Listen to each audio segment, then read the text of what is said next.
Could you hear me as well? Oh yeah, we can hear you just fine. Okay, great. Can we start? Yeah, absolutely. Hi everyone. Today is International Day of the Girl, a day where we celebrate what girls can accomplish.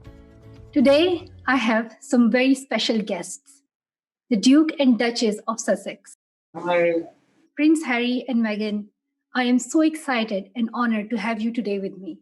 And today we'll talk about education and how we can empower all girls to have access to quality and safe education. I was lucky that I had a father who believed in me and who allowed me to have my own voice and to be able to go to school and continue learning. How was your childhood and what role did education play in the growth and in the learning of both of your lives? Well, Malala, firstly, just thank you so much for having us. It's such an important day. I would say for, of course, girls all over the world, but for everyone all over the world, because as you know, and as we believe as well, when young girls have access to education, everyone wins and everyone succeeds. It just opens the door for societal success at the highest level. So we're really happy to join you today. In terms of education, I'm certainly very grateful that not only did I have the ability to go to school at a young age, but also to continue in university.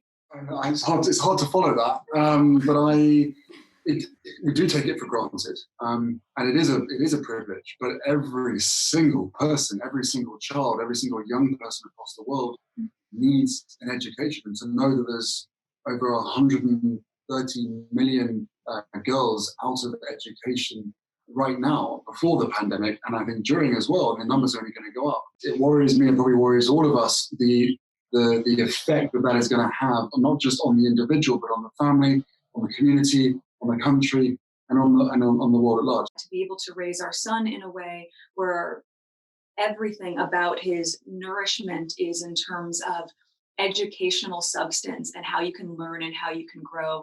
You know, having the privilege of being able to go to school is something that I think oftentimes is taken for granted. It's very difficult for a lot of people to recognize that just the ability to have a school book is a luxury for so many people. And to have grown up where books were plentiful and I could whet my appetite and continue to learn when I was within the grounds of a school or when I was back home. Again, I'm hugely grateful for the education that I was lucky enough to have. At the time, I certainly probably wasn't as grateful, but looking back on it now, I'm very, very blessed with having such an amazing opportunity. 100%. I think it takes boys slightly longer to understand how important education is, but they get there in the end. You're blessed that you have such a great companion, Meghan. Meghan, you have been an advocate for girls' education and women's rights around the world. You have worked with the Association of Commonwealth Universities, and you have also been focused on sanitation in countries like India and Rwanda. Of all the issues that you could pick, why did you choose girls' education? You know, similar to you, I think you see something that is so critical to be addressed and is so critical to be fixed, and that by fixing that one thing, you end up fixing multiple problems. And so, you know, what I had realized very early on was that when women have a seat at the table, conversations in terms of policy change, conversations in terms of legislation, certainly in terms of just the dynamics of a community, are all shifted. And typically when a woman is present at the table, she's going to be advocating for an entire family as opposed to a patriarchal presence. And so when you have to see how do you get a woman to embrace her voice, well, you have to start with where she is as a young girl. Part of the reason that I did the work in India and also some work in Rwanda as well was to look at learning and education for young women, and then separately to look at the hindrances that women in India were facing with menstrual health management and the stigmatization of that, really inhibiting them from being able to go to school. And that alone creates a ripple effect for your entire life. And Prince Harry, I would like to know from you as well, your focus has been on the climate change in our environment. Do you see the role of education, and especially girls' education, in that, and how we can use that to ensure that we tackle the issue of climate change? The importance of girls' education to help with climate change is absolutely critical. And again, with an education provides money, provides an income, which makes you less susceptible to disaster, less consumption. So all of these things are so deeply connected to one another that I think that education at a young age opens up so many doors and so many opportunities and so many possibilities.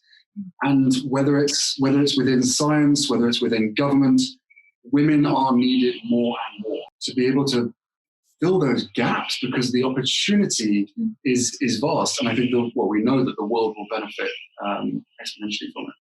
You know, Malala, actually, it's really interesting. We were thinking about it too in the landscape of COVID, how it's affecting so many people. But you recently graduated from Oxford, and that was within the climate of COVID. How has that felt for you in terms of transitioning out of what was such a, I can only imagine, incredibly special, pivotal chapter of your life, and to do it in this bubble that we all are living in at the moment? I must say it was a very difficult time.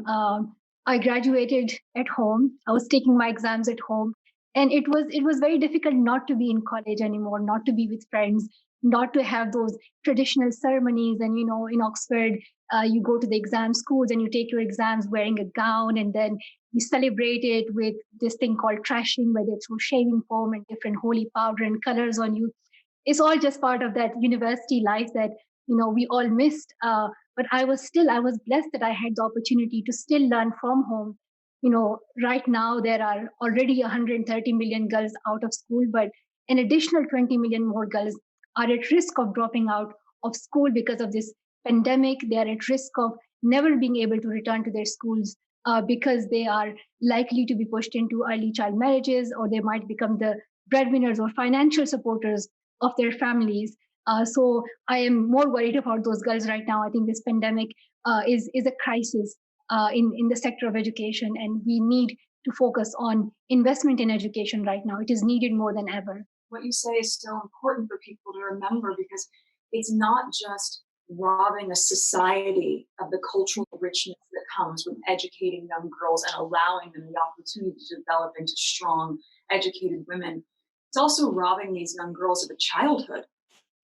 100% agree. And, right now we're working in more than 8 countries through Malala Fund, where girls' education is needed, urgently, because these countries have the highest number of girls out of school. And there's also the gender gap when it comes to girls' education. And what I have learned from my own experience, speaking as an activist and my dad being an activist, is that supporting local educators and activists has a huge role in transforming societies and communities. So we are working with girls' education activists in these 8 countries, including Nigeria, Brazil, Pakistan, Afghanistan, and India. They are identifying the issues that girls are facing locally, because the issues vary when it comes to lack of access to education. In some places, it is transport issues. In other places, it is lack of infrastructure. In other places, it is the cultural norms and traditions.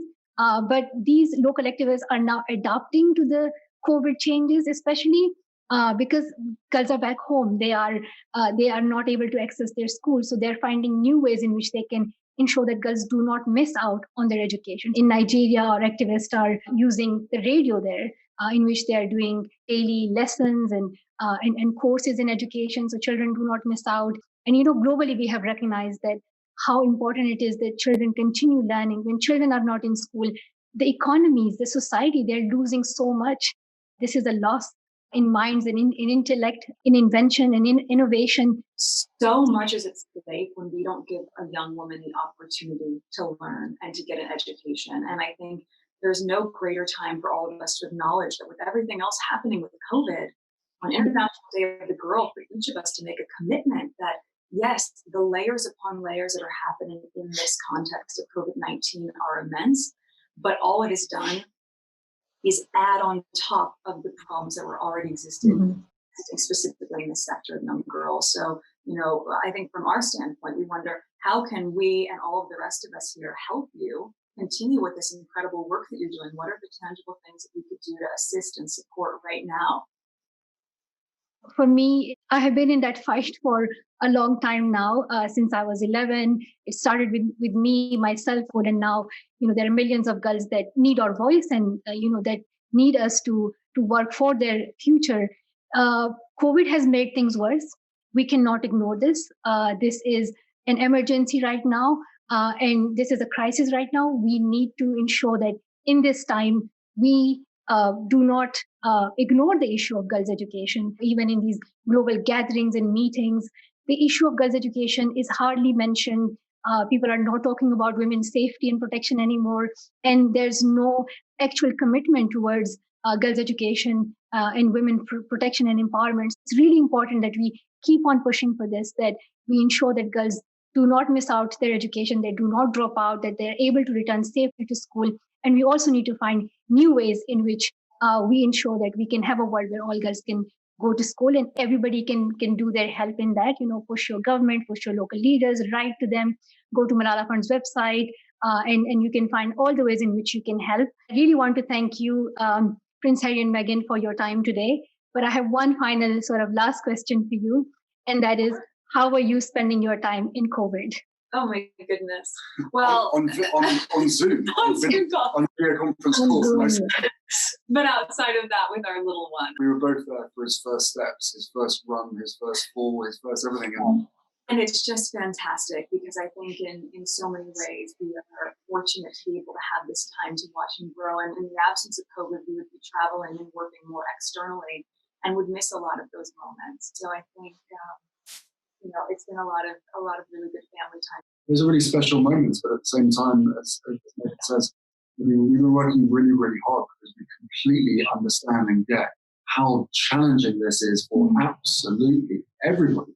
And I think the longer it goes on for, the more it's going to be felt, obviously, especially from a mental health aspect. So this is a unifying moment to bring everybody together and just acknowledge what everyone has been through, this traumatic experience, wherever you are in the world. For us, the work continues, and I'm sure for you it's exactly the same. So we continue to throw our weight behind those things that we think are really important. That's great, and so nice to hear about Archie, that Archie is safe and you are together as family. And thank you so much for your time and your support. And I remember meeting you, Prince Harry, when I think it was back in 2014. So it's been a long time since then, but very nice to see you again. And Meghan, thank you for all the amazing work that you do. You are a role model to so many young girls. It was an honor to talk to you. And to everyone who's watching us right now, you can learn more about girls' education and the work we're doing on our website, malala.org, and you can support us on the same page, malala.org/donate. Thank you so much for your time. Thank you so much for listening. I'm short-sighted, so I can't see the screen clearly. So I'm going to wear my glasses so we can say a final bye and say hi. Well, I don't know how she can talk yet, but all my best wishes, kisses, love. Yes, you too, and stay safe and healthy and well. And please let us know if there's anything additionally we can do to help support you and all. Thank you. Okay. That would mean so much. And just congratulations on all the amazing things you do. We see you on the news, so I'm really excited for your work and looking forward to all the amazing things you will create and do. And very nice to see you. Thank you so much. So take good care, Malala. Bye, Malala.